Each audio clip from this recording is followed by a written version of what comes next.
predict how an adult horse will be based on how it behaves as a foal. If you were looking to buy a foal for you, for example, how confident would you be that it would be the right fit for you later on as they mature? Some say that the foal's temperament could give you a vague indication, while other claims there's really no way to tell how a horse will behave and perform under saddle, and that there is absolutely no connection between how they are as foal, how they handle on the ground, and how rideable they are under saddle. I find that a little bit hard to believe. They claim that it all comes down to handling, training, and things that you cannot detect as foals. I think it's the good old nature versus nurture aspect. Because over the last 20 years my foals have mostly been destined to the amateur market, I spend a lot of time evaluating their temperament, probably more than most, but I just want to make sure there is a good fit and I can be completely transparent with my clients. I will show you the 5 fundamental traits I focus on, how I identify them, and how they can impact the future trainability and rideability of the horse. Because I believe that how you will nurture the nature they were given will play a huge role on how they turn out. So let's figure out what nature did give them.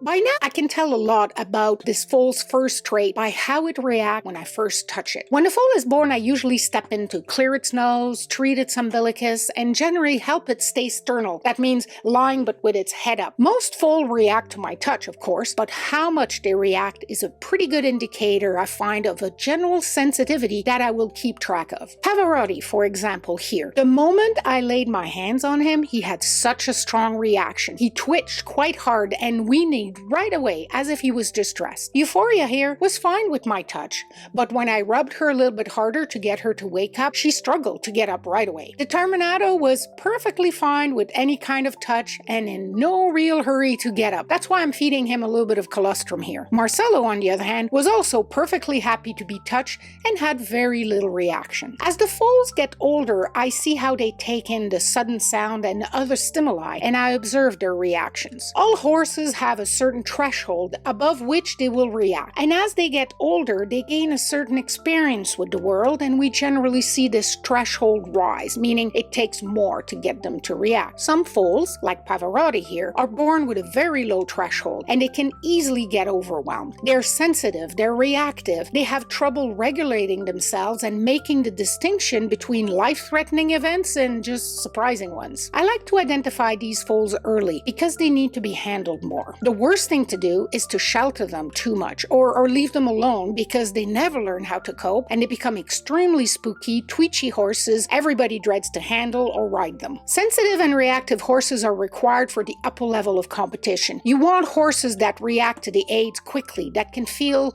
the slightest shift in your weight, and they're fun to train because they feel things and they react. It makes the whole training dialogue much easier. You never wonder if they felt the aid or the signal. You mostly just have to guide them to help them with the response. Of course, too much of a good thing. Too much reactivity makes horses very explosive and tense, but it's our job as handlers and trainers to help them manage this, and that is why it's important to identify it early. My job as a foal raiser, the one that is with them right from the start, is to first identify where that threshold is and then work with them to slowly raise it over time. So I keep an eye on how reactive a foal is to things and how it evolves as it grows from just a tiny baby to weanling age. Are they learning to cope with that, or do they need a little bit more support? Understanding what the client hopes to do with the horse will help me find the right fit. Those sensitive horses are probably not for the timid rider or those that want to have quiet trail ride and occasional lessons, but for the riders that want the responsive horses that will have the ability to distinguish between a shift in weight and a leg aid down the road, that's the kind of horse you probably want. Sensitive and reactive horse will remain that way fundamentally, but we can help them learn to cope. Pavarotti, as you can see, with good consistent handling and good training, he turned into a very fine young horse that is safe to ride and that learns quickly.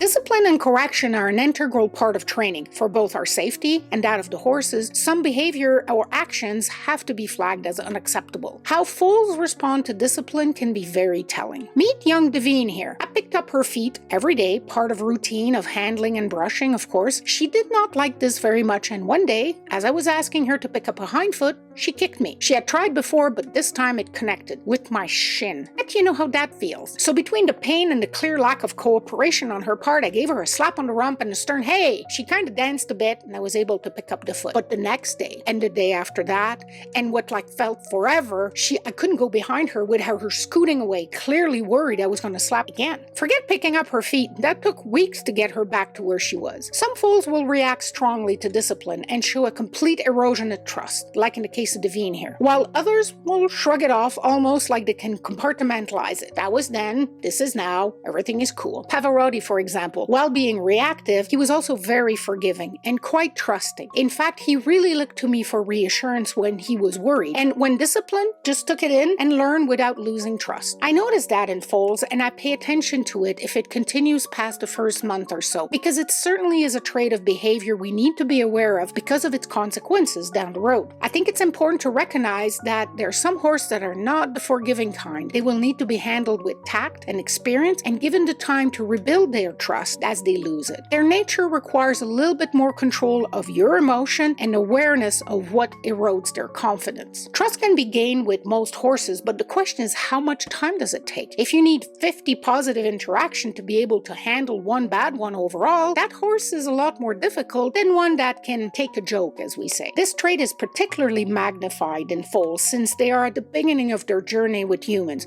They don't have a lot to go on. They gradually all gain more trust as they get handled in a positive way, but some gain it faster than others, and some can definitely lose it a lot more quickly than others. This lack of forgiveness can certainly be felt in training horses that will reject or tense up to the aids after they were applied a bit forcefully. In a jumping horse, for example, a rider that catches one in the mouth or that lands heavily on their shoulder might be dealing with evasion and refusal until trust has been regained. Those horses simply don't tolerate a mistake very easily. So it has a very big impact on their suitability for those of us that might not have the experience, balance, the skills to be perfect every time. I would not sell an unforgiving horse to a person new to young horses, green horses for example, or I would strongly suggest they get a compassionate pro to get them going. So I like to make my clients aware that they need to tread carefully if they get one of those foals, that they're less forgiving, especially when they first get to know them, because it might not be obvious until you need to discipline the horse or if you have a clumsy movement around them. They would do well to spend time building their trust and accumulating good credit with them prior to any serious work. The very forgiving kind eventually turn into packers that accept the limitation of their riders without losing their mind. Devine is now all grown up and went on to an experienced home that developed her under saddle and embraced her slightly quirky nature. She is one that bonded deeply with their handler, but to this day,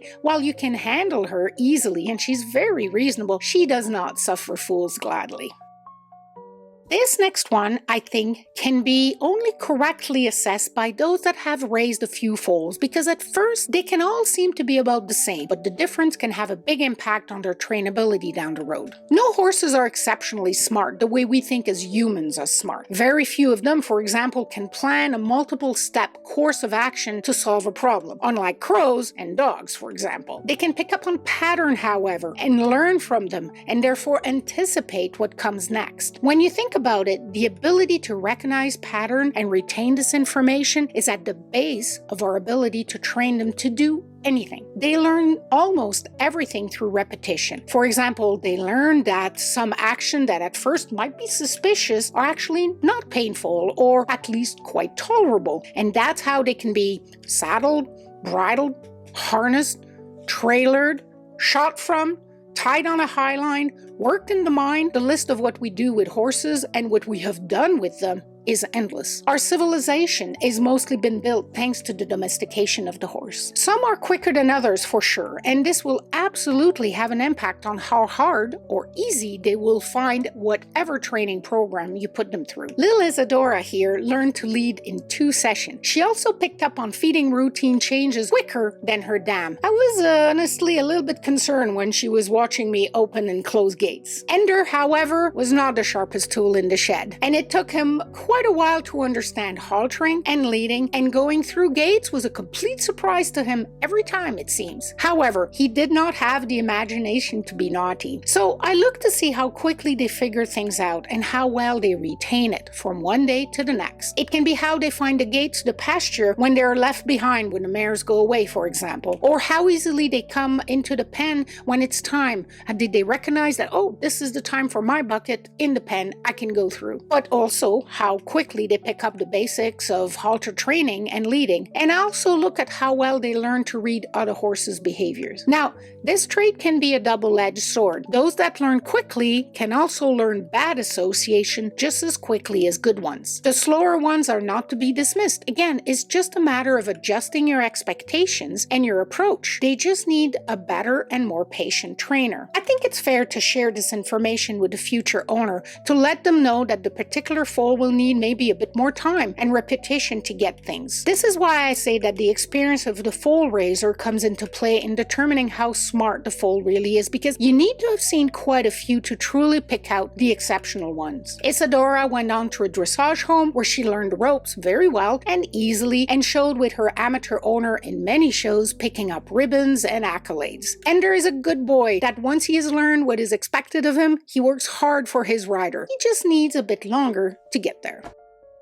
Let me introduce you to Suarez. Look at him go up to these older mares and just show off. There is no mouth clacking indicating that he is concerned at all. He would walk up to me completely sure that he was absolutely irresistible, and when I waved him away to try to maintain my personal bubble, he would just bob his head but not take a step back. Cheeky bugger. Some foals are born brave and they tend to stay that way. Those are easy, as you don't need to do much except regularly put them back in their place. The extra confidence makes them a bit more stubborn, I find. After all, they're their own horses, and as baby, they sometimes can do things at their own pace. Motivation by fear doesn't really work for them. I remember that it was very hard to get Revelation here to show off for a sale video because flags, balls, waving arms was just a source of curiosity for him. He wasn't afraid. Suarez would pick up the habit of holding the halter in his mouth before I could slip it on. I don't know if he still does that, but he certainly was never afraid of it. Those that are at the other extreme, the fearful one, need more work. They need to know how to handle surprising things,